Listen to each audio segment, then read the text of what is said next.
Presented by Muskan recording studio Pali Ghanshyampur.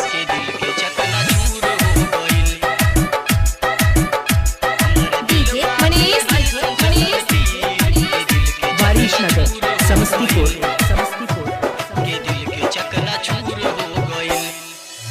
अखिया के राह जान दिल में समैलू, क्षण भर में तू हमके काहे दगा दिहलू, छोड़लू तू हमके बीच रहिए में हो हमर दिलबा, ओ हमर दिलबा, हमर दिलबा पे ऐसन चलल तीर के दिल के चकना चूर हो गइल, हमर दिलबा पे ऐसन चलल तीर के दिल के चकना चूर हो गइल।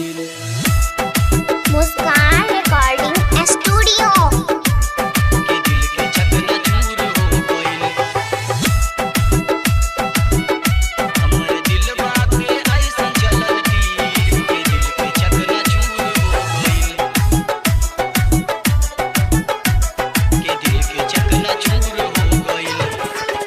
सपना सजौले रहनी तोहरा के देख के, टूटल अरमान हमर भइलू के हुआर के,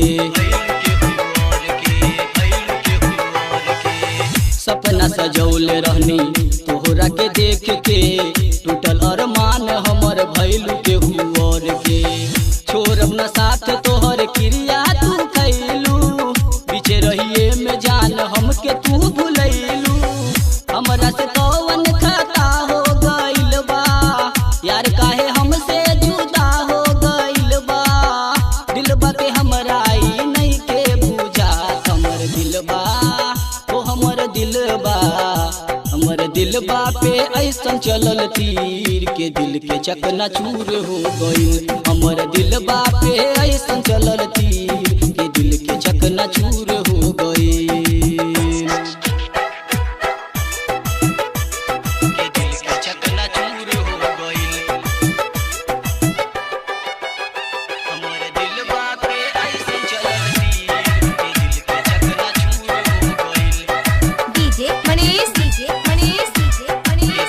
वारिशनगर समस्तीपुर। मुस्कान रिकॉर्डिंग स्टूडियो।